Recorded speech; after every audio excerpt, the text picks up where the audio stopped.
अभी में अब बात नेपाल की, जहां नई सरकार का आज विस्तार होने जा रहा है। अंतरिम पीएम के तौर पर कामकाज संभालने वाली सुशीला कार्की के आवास पर बड़ी बैठक हुई है। नेपाल की नई सरकार के 15 मंत्रियों की तस्वीर क्लियर हो चुकी है, जिसमें से 3 बड़े लीडर्स को शपथ दिलाने की तैयारी है। ओम प्रकाश आर्यल, रामेश्वर खनाल, कुलमन घिसिंग को मंत्री बनाया जाएगा, जो अगले 6 महीने के लिए नेपाल की सरकार के कामकाज को देखेंगे। हिंसा से नेपाल को फिर से पटरी पर लाने की जिम्मेदारी को निभाएंगे।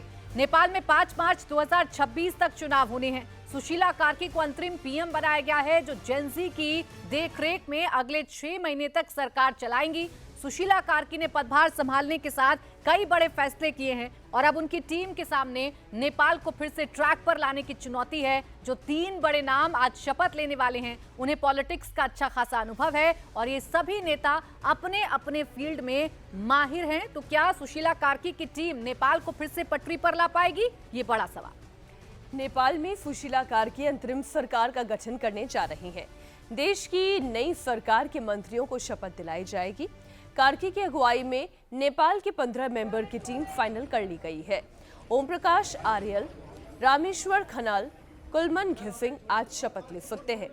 बालानंद शर्मा को रक्षा मंत्री बनाया जा सकता है।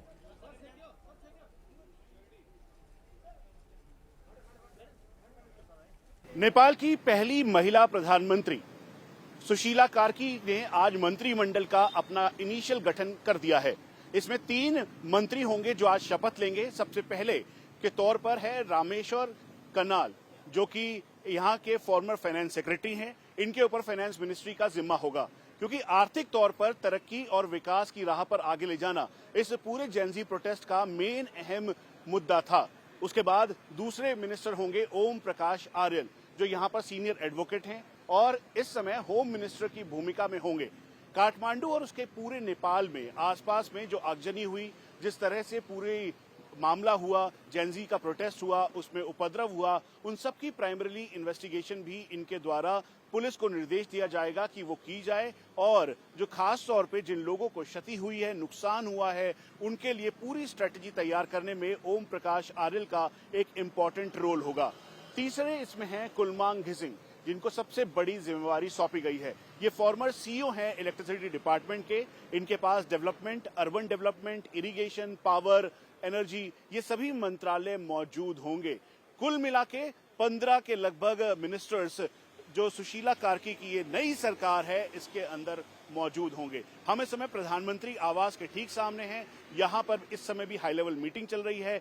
जो सोर्सेज हैं वो बता रहे हैं कि ये जो ओथ सेरेमनी है वो संभवतः सेकेंड हाफ यानी 12 बजे के बाद हो सकती है।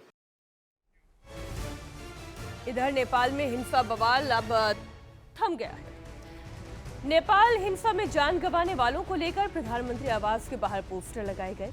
जेनजी समर्थकों को शहीद का दर्जा देने की मांग लेकर धरना शुरू किया गया। पोस्टर लगाए गए हैं, जिनकी जान गई है उनकी तस्वीरें इसमें शामिल है और मांग है कि जेनजी समर्थकों को सरकार शहीद का दर्जा दे और उसी हिसाब से फैमिली को मदद भी दी जाए। इनिशियल मंत्रिमंडल का आज गठन हो गया है, लेकिन सुशीला कार्की की सरकार को अलग तरीके की चुनौतियां हैं।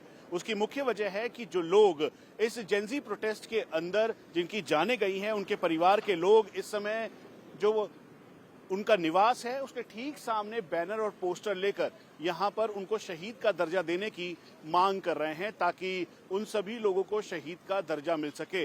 ये उनकी फोटोज हैं, उनके परिवार के लोग, कुल मिला के इसमें 61 से ज्यादा लोगों की जानें गई हैं, जिसमें पुलिसकर्मी भी मौजूद हैं। और इसीलिए प्रधानमंत्री आवास के ठीक सामने यहाँ पर लिखा हुआ है कि जेनजी आंदोलन के महान लोगों को शहीद की तरह श्रद्धांजलि दी जाए। और इसीलिए प्रधानमंत्री आवास के ठीक सामने ये प्रोटेस्ट अभी भी किया जा रहा है।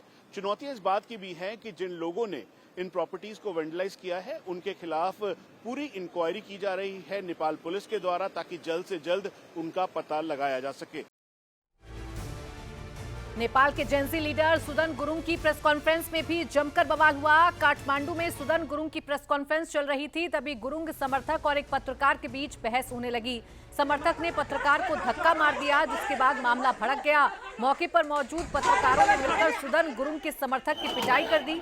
आरोपी समर्थक को पत्रकारों ने दौड़ाकर और बाल पकड़कर जमीन जमकर पीटा। सुदन गुरुङ पूरे वाक्य के दौरान मौजूद थे और मारपीट की इस घटना से भड़क गए। सुदन गुरुङ चेतावनी भरे लहजे में कहने लगे कि वो किसी को छोड़ने वाले नहीं हैं। देश में जब तक परिवर्तन नहीं होता है तब तक मैं ऐसे ही मारता रहूंगा। मैं किसी को छोड़ने वाला नहीं हूं। मैं भगवान की कसम खाकर कहता हूं कि किसी को नहीं छोड़ूंगा।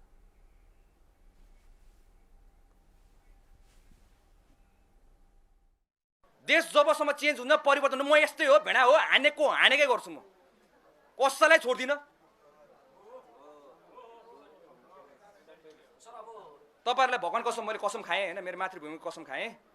म कसैलाई छोड्दिनँ। म कसैलाई छोड्दिनँ। हैन, म कसैलाई छोड्दिनँ।